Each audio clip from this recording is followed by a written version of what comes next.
Polio আক্রান্ত হয়ে ফুসফুস পর্যন্ত বিকল হয়ে গিয়েছিল যুক্তরাষ্ট্রের টেক্সাস অঙ্গরাজ্যের ডাসের বাসিন্দা পল আলেকজান্ডারের।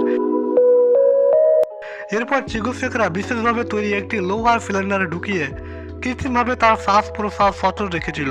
পুরো শরীর ছিল তার ভিতরে, শুধু মাথা ছিল বাইরে। এভাবে ৭০ বছর পার করে অবশেষে মারা গেলেন তিনি। যুক্তরাজ্য ভিত্তিক সংবাদ মাধ্যম ইন্ডিপেন্ডেন্টের প্রতিবেদনে তার মৃত্যু সংবাদ পাওয়া গিয়েছে। ১৯৫২ সালে ৬ বছর বয়সে পোলিও আক্রান্ত হন পল। এরপর সম্পূর্ণ পঙ্গুত্বের লক্ষণ দেখা দেয় তার মাঝে। দ্রুত তাকে হাসপাতালে নিয়ে যাওয়া হয়। এরপরে এক যান্ত্রিক ফুসফুসের ভেতর জেগে ওঠেন তিনি। পল আলেকজান্ডারকে নাম দেওয়া হয়েছিল লোহার ফুসফুস মানব। লোহার এক বিশেষ ধরনের সিলিন্ডার আকৃতি কাঠামোর মধ্যেই তিনি এতদিন বেঁচে ছিলেন। সিলিন্ডারটি ফুসফুসের মতো কাজ করত। গত সোমবার ৭৮ বছর বয়সে তিনি মারা যান।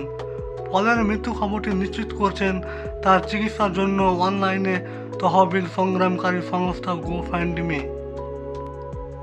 পোলিও সংক্রমণের পর পলের ফুসফুস থেকে জমাট বাঁধা রক্ত অপসারণ করতে ট্রাকিওটমি করেছিলেন একজন চিকিৎসক। এরপর লোহার চেম্বারে রাখা হয় তাকে। লোহার চেম্বারটি ডায়াফ্রাম হিসেবে কাজ করছিল।